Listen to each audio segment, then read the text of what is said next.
जानने वाला चेतन है और जो जाना जाता है वो विषय है। दार्शनिक भाषा में विषयी और विषय कहा जाता है। विषय 5 हैं। विषय नाम पदार्थ, विषय तन्मात्रा, गुण, इन 3 शब्दों का प्रयोग पांचों के लिए किया जाता है। शब्द, स्पर्श, रूप, रस, गंध, इनके लिए इन 3 शब्दों का प्रयोग होता है। तन्मात्रा, पंच तन्मात्रा, शब्द, स्पर्श, रूप, रस, गंध। 5 विषय, 5 गुण, तन्मात्रा, विषय और गुण, पांचों को कहा जाता है। संसार में 5 विषय छोड़ करके छठा विषय नहीं है, केवल 5 विषय हैं और पांचों विषय जड़ हैं और उनको जानने वाले असंख्य चेतन ज्ञान स्वरूप है। जड़ विषय है, चेतन विषयी है। विषयी का जो सामान्य अर्थ है वो लंपट है, वो विषयी है, लंपट है। लेकिन विषयी का शाब्दिक अर्थ है जो विषय को जाने।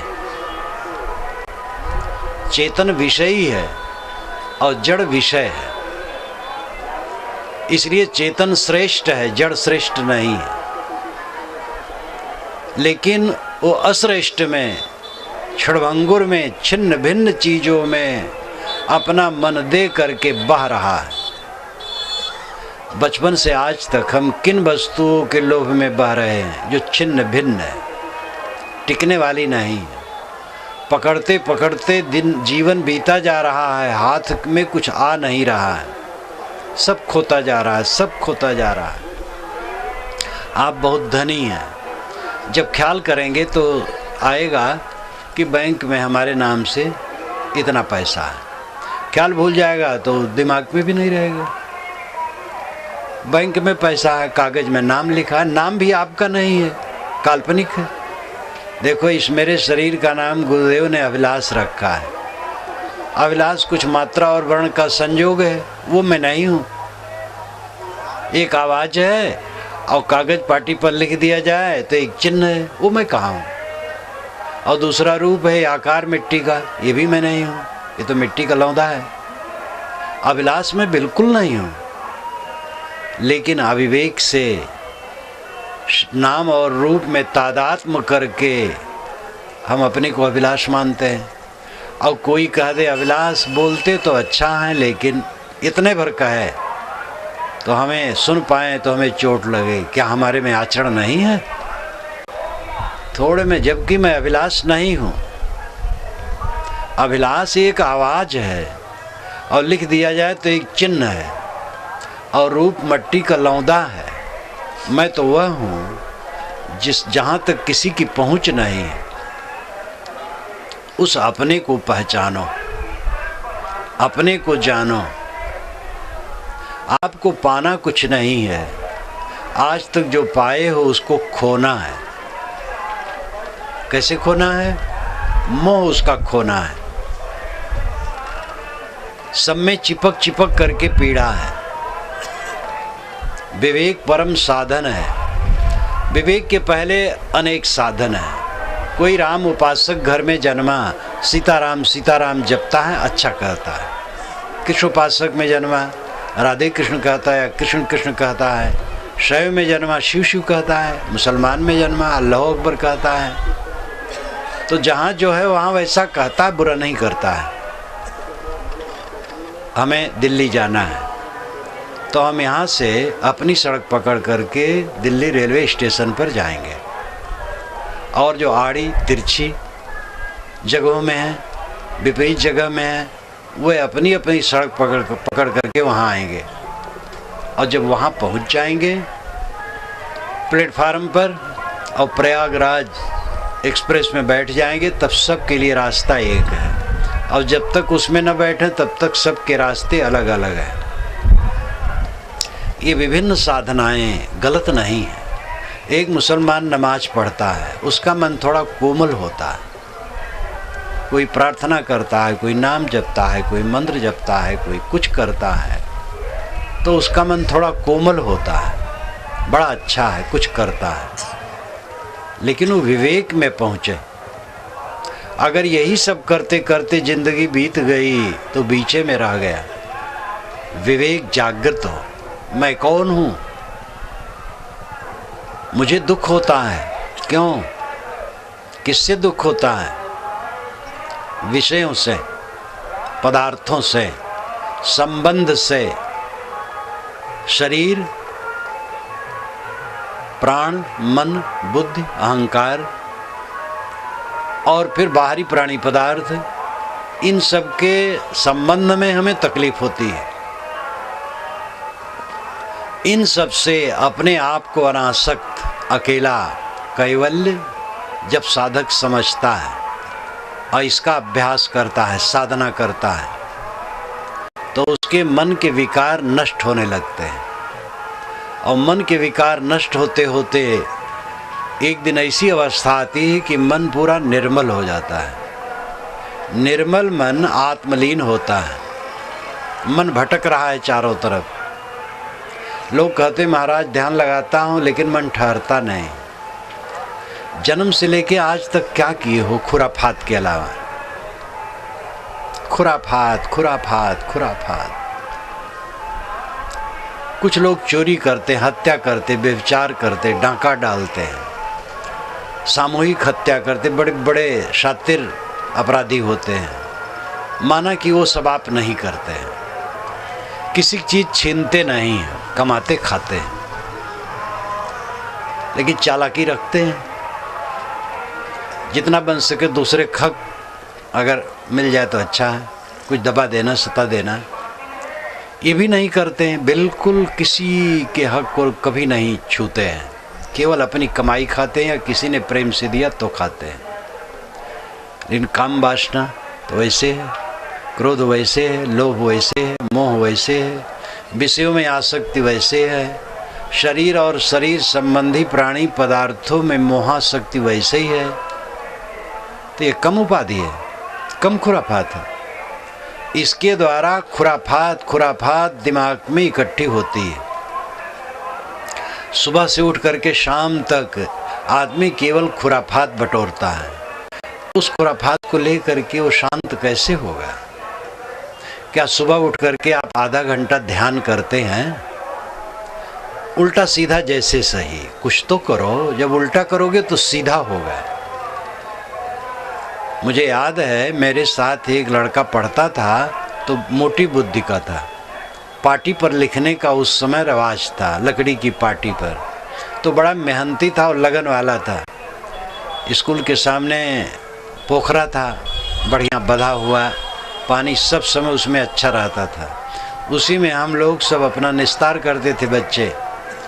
उसी में वो बच्चा जाए और पाटी को अपना खूब घोंट लाए और घोंट करके लिखे। 2 बारों लिखता था कम से कम, और लिख के दिखावे। मौलवी साहब रहे हम लोगों के गुरु। मौलवी साहब पाटी दिखाए। मौलवी साहब कहा ठीक। तो मुझे आश्चर्य हो, इसमें एक अक्षर नहीं, सब गोल गोल गोल गोल है। मौलवी साहब ठीक कैसे कह देते? तो मेरी उम्र कम, मौलवी साहब तो प्रौढ़।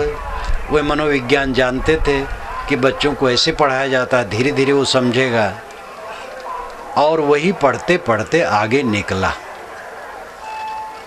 उल्टा सीधा कुछ करो। मैं तो रास्ते चलते जब देखता हूँ कि कोई शिवलिंगी पर पानी डाल रहा है तो मेरे मन में उसके लिए श्रद्धा होती है, कुछ कर तो रहा है। कुछ कर रहा है तो आगे और करेगा, और जो कहीं नहीं करेगा वो बड़ा मुश्किल है, वो तो कुछ भी नहीं कर पाएगा। तो इसलिए उल्टा सीधा जो बन सके, आधा घंटा बैठो अकेले में और कुछ करो। नाम जपो, मंत्र जपो, ध्यान करो, कीर्तन करो, पुस्तक पढ़ो ज्ञान की। आगे चल करके आत्मचिंतन करो। क्रोध, काम, लोभ, मोह जैसे पहले थे वैसे हैं कि घटे हैं? अगर बुढ़ापा आ गया और काम की लुलुपता वही है, क्रोध वैसे है, झुझलाहट वैसे है,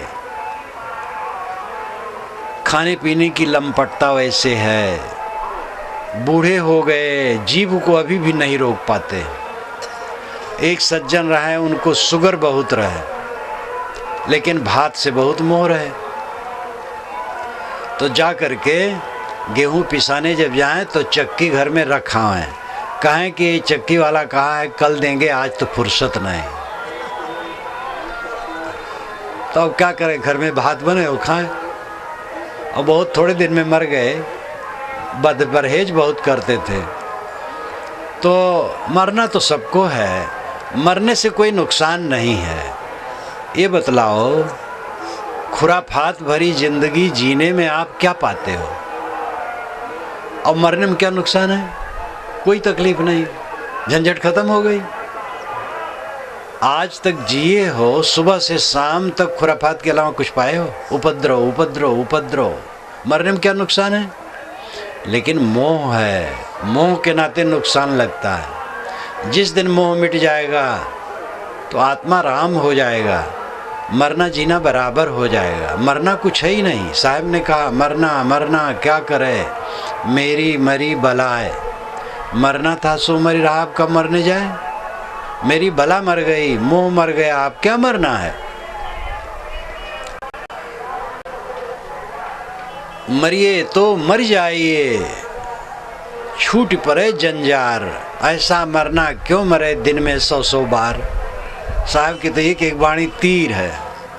मरिए तो मर जाइए, मर जाओ, झंझट खत्म हो, छूट पड़े जंजार, ये रात दिन की किचकिच खत्म हो।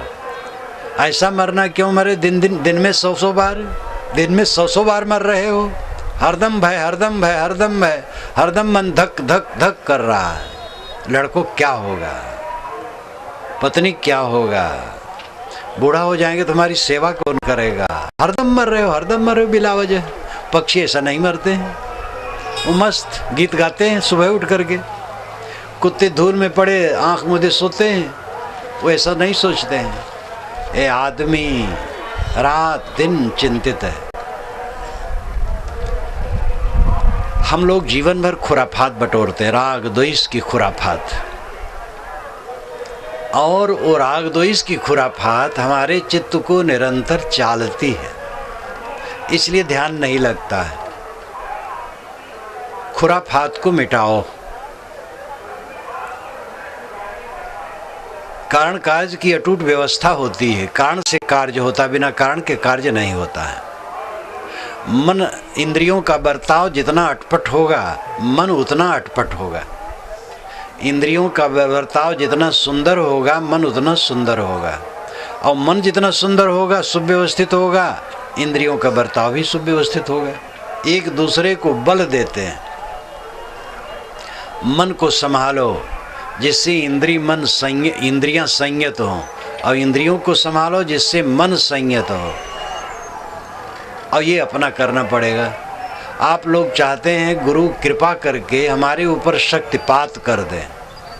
शक्तिपात का बड़ा हुआ है, कोई शक्तिपात नहीं है। गुरु जी कृपा कर दें, हाथ उठा दें और उनके हाथ से किरण निकले और हमारे में पहुंच करके सब बदल दे। ऐसे गुरु खूब हैं, इसी मेले में खूब ऐसे गुरु हैं। लेकिन धोखा खाना है, समझ लो। महंगा रोए एक बार, सस्ता रोए बार बार। महंगा सौदा लेना, सस्ता नहीं लेना। गुरु केवल रास्ता बताएगा, चलना पड़ेगा आपको। आपके अंदर में जो विकार है उसका दृष्टा कौन है? आप हैं। आपने वो विकार को बनाया है, आप ही उसके दृष्टा हैं, आप ही उसे मिटा सकते हैं। गुरु कैसे मिटा पाएंगे? गुरु रास्ता दिखाएंगे। गुरु अपना विकार मिटाए रहते हैं, वो अपना कल्याण किए रहते हैं। जो सच्चा गुरु है अपना कल्याण किए है, आपको रास्ता बताएगा। चलना पड़ेगा खुद। भगवान काम कर देगा, भगवान भी नहीं कर पाएगा। भगवान बेचारा कर पाता तो आज तक कर देता। भगवान का चलता तो सारे शराब की फैक्ट्रियां बंद करवा देता। ये तम्बाकू, बीड़ी, सिगरेट, गांजा, भांग बंद, घूस सब बंद करवा देता। और चोरी, व्यभिचार, हत्या, राहजनी, ये आतंकवाद, मंदिर मस्जिद में बैठ के लोग उपासना कर रहे हैं, आतंकवादी आए भून करके चले गए। भगवान का बस चलता तो ये सब बंद करवा देता। उसका बस नहीं चलता है, वो कहाँ बंद करवा पाएगा? आप अपना देखो। हाई फाई में न पढ़ो।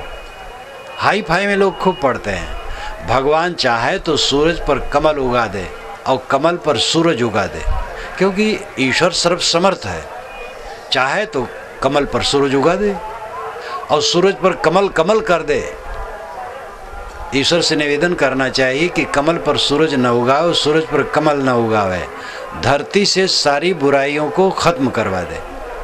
नहीं करवा पा रहा है तो आप नाजायज फायदा भगवान का करके जो उठाना चाहते हैं, इस भूल भुलैया को छोड़ें, संभालें अपने को। क्या आपके ऊपर भगवान की, ईश्वर की, ब्रह्म की, प्रकृति की, कुदरत की कम कृपा है? कितनी विशाल पृथ्वी आप पाए हैं। जहाँ हम लोग बैठे हैं, क्या हमारे नाम से रजिस्ट्री है और बैठे उपयोग कर रहे हैं? सूरज की किरण पर हमारी रजिस्ट्री नहीं है और लाभ ले रहे हैं। ये हवाएं चल रही हैं, हमें लाभ दे रही हैं। ये गंगा बह रही है, गंगा को तो हमने प्रदूषित किया है, गंगा स्वयं निर्दोष है। और ये तारे, आकाश, विशाल संसार आपको मिला है, शरीर मिला है, इंद्रियां मिली हैं, आप देखते हैं, सुनते हैं, चलते हैं, फिरते हैं। कितनी कृपा आपके ऊपर चाहिए। आप खुराफात करो तो उसका दुख कोई दूसरा दूर कर देगा। आप ज़्यादा भोजन कर लो तो भगवान और गुरु कृपा करके उसको पचा देंगे। हजार भगवान हजार गुरु आपके अधिक भोजन को पचा नहीं पाएंगे। पेट में अधिक गया है तो आपको तकलीफ होगी, और कहीं भगवान ज़्यादा खा लेगा तो उसको भी नहीं पचेगा। ये भी समझ लो, अगर कहीं भगवान ज़्यादा खाया तो उसको भी नहीं पचेगा, उसको भी परेशानी होगी। इस न्याय पर आओ, कारण कारज की अटूट व्यवस्था समझो। भगवान है, ईश्वर है, नियम। वेद के अनुसार ऋतस्य तंतुम विततम, ऋत के तंतु सर्वत्र परिपूर्ण है। ऋत नाम नियम, नियम सर्वत्र व्याप्त है। नियम ईश्वर है। नियम का पालन करो, नियम के अनुसार चलो। आप अपने आंत का नियम समझो, कितना पचाता है उतने खाओ। फिर पचाने के लिए ना नाम जप करना है, न गुरु को पुकारना, न ईश्वर को पुकारना है। संतुलित भोजन करो, अपने आप पच जाएगा। मीठा वचन बोलो, किसी को धोखा ना दो, सबसे प्रेम का बर्ताव करो, मन में शीतलता रहेगी। फिर और कुछ करना नहीं है। जो आचरण की बात है, रहने की बात है, उसको जीवन में उतारे बिना कौन गुरु, कौन भगवान आपका उद्धार कर देगा। कर्म सिद्धांत भारतीय परंपरा में मजबूत रूप से रखा गया, लेकिन पीछे पुराणों में बहुत बिगाड़ा गया। पुराणों में यद्यपि अच्छी अच्छी बातें हैं, 18 पुराण और महाभारत, इन 19 जिल्दों में से छांटा जाए तो करीब 40,000 श्लोक निकलेंगे, जिसमें हाई फाई की बात है, अंधविश्वास की बात है। यहाँ तक लिखा है कि प्रयाग में जो मुंडन करा लिया वो मुक्त हो जाएगा। कितना सरल है। 2-4 रुपया दे दो, नाई को मुंडन करवा लो, मुक्त हो गए। मुंडन करवाने के बाद देखो मन का काम क्रोध गया है कि नहीं। अगर गया है तो मुक्त हो गए, नहीं गया तो कैसे मुक्त हो गए। तो 18 पुराण और महाभारत, इन 19 जिल्दों में 40,000 श्लोक हैं जो दिग्भ्रमित करते हैं। यथा कामो भूत तत्कर्तुर्भूत, यत् कर्तुर्भूत तत्कर्म कुरुते, यत् कर्म कुरुते तदप संपद्यते। ये याज्ञवल्क्य जी बृहदारण्यक उपनिषद में कहते हैं। जैसे आदमी संकल्प वाला होता है, वैसे कर्म करने की इच्छा वाला होता है। जैसे कर्म करने की इच्छा वाला होता है, वैसे कर्म करता है। जैसे कर्म करता है, वैसे फल पाता है। ये वैज्ञानिक तथ्य है। सुर नर मुनि और देवता, 7 दीप 9 खंड, कहें कबीर सब हो गया देह धरे को दंड। इसलिए कर्म सिद्धांत अटूट है। कोई भगवान आपको माफ़ी नहीं कर पाएगा, कोई गुरु माफ़ी नहीं कर पाएगा, कोई तीर्थ माफ़ी नहीं कर पाएगा, कोई देवता माफ़ी नहीं कर पाएगा। गलत रास्ता छोड़ो, अपने आप माफ़ी हो जाएगी। माफ़ी कोई बाहर दफ्तर नहीं खुला है, कोई माफ़ी करता है। गलत काम करोगे चित्त भयभीत रहेगा, अच्छा काम करोगे चित्त सरल रहेगा। चोर बदमाश भी जब चोरी छोड़ देते हैं तो थाने से उनका नाम बहुत दिनों में कट जाता है। और थानेदार विश्वास करते, पुलिस विश्वास करती है। आदमी दुष्कर्मों को छोड़े तब लाभ होगा, दुष्कर्मों को नहीं छोड़ते हैं। बस भगवान कृपा कर दें, गुरु कृपा कर दें, आप लोग पाएं ठेका भगवान और गुरु। भगवान गुरु कम कृपा नहीं है, आपकी कृपा अपने ऊपर नहीं। एक भगत मिले, कहे महाराज भगवान चाहेगा तो आपके सत्संग में जरूर आऊँगा। तो मैंने कहा जब नहीं आओगे तो कहोगे भगवान चाहा नहीं, गलती भगवान की, आपकी क्या गलती है। तो हंसने लगे।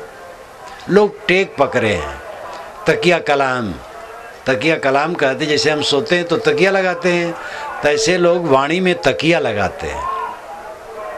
एक वैष्णव संत इसी इलाहाबाद के हमसे मिलने आए तो कहे महाराज राम जी की इच्छा से हमारे मंदिर में 3 कमरे खाली थे, तो राम जी की इच्छा से उसको मैंने किराए पर दे दिया। तो राम जी की इच्छा से किराएदार किराया ही नहीं देता है। तो मैंने कहा क्या बुरा करता है, जब राम जी की इच्छा से नहीं देता है तो बुरा क्या है। तो उनको हर बात में राम जी की इच्छा से कहना था, बस उसमें सोचना नहीं है, सब कहते जाते हैं। एक सज्जन मिले, कहे महाराज आपकी कृपा से फसल अच्छी हुई है, आपकी कृपा से महाराज लड़के की शादी कर दी, आपकी कृपा से महाराज भैंस ब्याई है, आपकी कृपा से महाराज पड़वा मर गया। तो कहा गया भाई हमारी कृपा सब हुआ अच्छा हुआ, ये पड़वा मरना अच्छा नहीं हुआ। तो कहना है इसे, बस कहते रहते हैं लोग भगवान की कृपा से, गुरु की कृपा से। अरे आप अपने ऊपर कृपा करना शुरू करो। आप तम्बाकू खाते हो, भगवान कैसे छुड़ा देगा? तम्बाकू छोड़ दो, छूट जाएगा। गुरु कैसे, गुरु कहेगा बस, और क्या करेगा।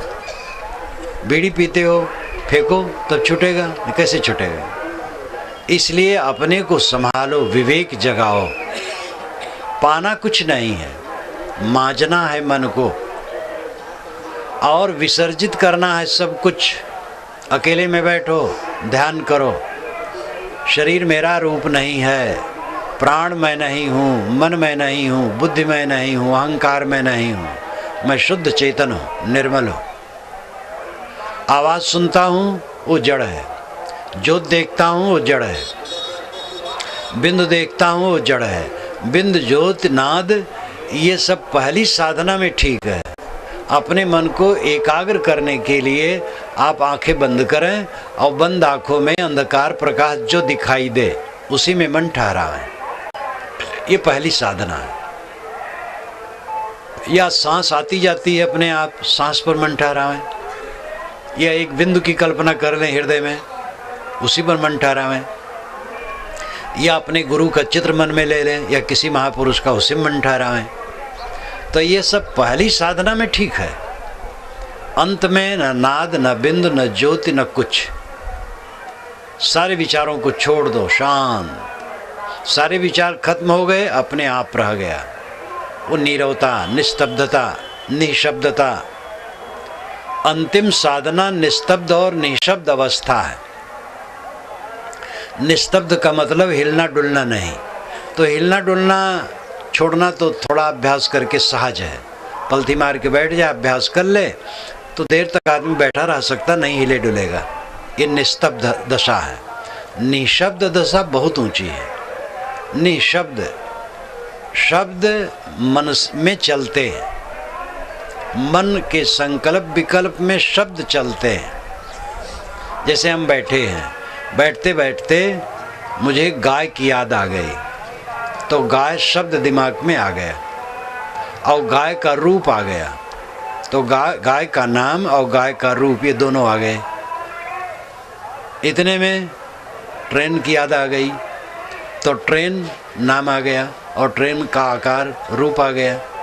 नाम और रूप ये दोनों मन के साथ चलते हैं। जब मन पूरा शांत हो जाता है तो नाम रूप शांत हो जाते हैं। यही माया से अतीत अवस्था है। नाम रूप माया है। मन शांत हुआ, नाम रूप शांत हो गए, बस माया से अतीत हो गया, स्वयं शुद्ध बुद्ध रह गया। पाना कुछ नहीं है। परमात्मा आपका आत्मा है। आत्मा से अलग परमात्मा कोई कहीं खोज करके नहीं पाएगा। चारों वेदों में, 6 शास्त्रों में कहीं नहीं लिखा है कि बाहर से कोई परमात्मा मिलता है। तो पुराणों में बहुत गा दिया गया है और उसी से लोग इतने बहके हुए हैं। वेद शास्त्र पढ़ना ख़त्म हो गया, उपनिषद पढ़ना ख़त्म हो गया। कबीर साहब ने वही धारा चलाई जो उपनिषदों का चिंतन था, शास्त्रों का आत्मपरक चिंतन था। उसी तत्व विवेक को कबीर साहब ने समाज के सामने रखा। कबीर साहब ने कुछ ऐसा नहीं रखा है जो कहीं हो ही नहीं और ले आए हों। जो है वैज्ञानिक किसका शोधन करता, जो है। इसलिए सत्य तत्व नित्य है और उस पर शोधने सोचने वाले सब समय में हैं, आज भी हैं, आगे भी रहेंगे। बौद्धों और जैनों का प्रचार बढ़ गया। पंडित लोग तब तक हवन करते थे, बड़े बड़े यज्ञ, एक एक यज्ञ में कई कई किलोमीटर में ऐसे ऐसे भी यज्ञ होते थे कि कई किलोमीटर में उनका सब राबा ढाबा रहता था और उसमें मंत्र पढ़ करके हवन करते थे। बाकी समय में जब कहावत कहते थे तो भी संस्कृत में, जनभाषा में नहीं। पंडित लोग जनभाषा में बोलना ही अपनी तौहीनी समझते थे। बुद्ध और महावीर ये दोनों जनभाषा में सदाचार की बात कहे, हवन तर्पण को तिरस्कृत किए। जीववध करते हैं, हवन करते हैं, क्या करते हैं, सब सदाचार की बात कहे, फैला। तो जैन बौद्ध का प्रचार काफ़ी फैला और सबका उसमें अधिकार था, मानव मात्र से प्रेम। और पंडित लोग तो मानव मात्र से प्रेम करने का आदि नहीं। वो तो 3, 13, सवा लखी सरवरिया धाकर पंक्ति पावन पंक्ति दूषित महारोग। अगर ब्राह्मण मंडली इकट्ठी हो जाए तो एक दूसरे को छोटा ब्राह्मण सिद्ध करने लगेंगे। हम ऊंचे, तुम नीचे, हम 3 हैं, तुम 13 हो, और ये सवा लखी हैं, हम सरवरिया हैं, तुम धाकर हो। तो ये झगड़ा बौद्ध जैन का विचार फैला। तब पंडितों ने ये पुराणों और महाकाव्यों का विस्तार किया। तो तमाम देवी देवता, तमाम स्थूल बातें और सस्ते सस्ते नुस्खे बांटे गए कि उनके यहाँ तो बौद्धों जैनों में बहुत मेहनत करके, साधना करके तब कहीं कल्याण होता है। हमारे यहाँ तो गायत्री जपो बस तुरंत मुक्ति है। रात भर पाप करो, सुबह गायत्री जप लो तो रात भर का पाप कट जाएगा और दिन का पाप शाम के गायत्री जप से कट जाएगा। लेकिन गायत्री मंत्र के रचयिता विश्वामित्र जी ऐसा कभी नहीं जानते थे कि ऐसा भी अर्थ लोग लगाएंगे। जो गायत्री मंत्र की लोग महिमा करते हैं वो विश्वामित्र की रचना है। ऋग्वेद के 3 मंडल के 62वें सूक्त का 10वां मंत्र है और वो शुद्ध बुद्धि की प्रेरणा के लिए है। आगे चल कर के 2 नंबर का काम शुरू किया गया। तो गायत्री एक दोष नहीं है, तो जिसको हम पकड़ेंगे वही दोषी हो जाएगा। जब हमारा ध्यान ही गलत है तो वही दोषी हो जाएगा।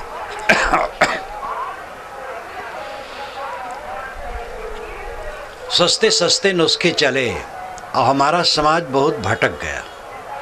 शास्त्रों का चिंतन लुप्त हो गया, श्रुतियों का चिंतन लुप्त हो गया। कबीर साहब ने शास्त्र और श्रुति के आत्म तत्व परक विचार ही समाज के सामने रखे हैं। अब आप देखिए, मिलाइए। वो कहते हैं कस्तूरी कुंडल वसे मृग ढूढ़े मरमाए, तैसे घट घट राम है दुनिया जानत नाय। मृग के नाभ में कस्तूरी है, सुगंधी उसको वहीं से मिलती है, लेकिन वो समझता बाहर से सुगंधी आ रही है। परमात्मा की सुगंधी हमारे अंदर से आती है। परमात्मा की सुगंधी है दुख न चाहना, परमानंद की इच्छा, यही परमात्मा की सुगंधी है। और ऐसा आप हैं, आपका स्वरूप ही ऐसा है जिसमें दुख नहीं है। न जान करके आपने दुख ओढ़ लिया है। आप, हम सब, हमने अपने अज्ञान से अपने ऊपर दुख ओढ़ा है, हमारा दुख बनाया हुआ है। सुख बहुत सरल है। जो सच्चा सुख है बहुत सस्ता है, बहुत सस्ता है। उसमें धनी गरीब का भेद नहीं, ब्राह्मण शूद्र हिंदू मुसलमान का भेद नहीं, स्त्री पुरुष का भेद नहीं, किसी का भेद नहीं। सस्ता कैसे है सच्चा सुख? व्यवहारिक रूप से सच्चा सुख है भूख लगने पर पेट भर भोजन मिल जाए और तन ढकने कपड़े मिल जाए और सोने की जगह मिल जाए और आध्यात्मिक ढंग से मन निश्चिंत रहे, यही परम सुख है।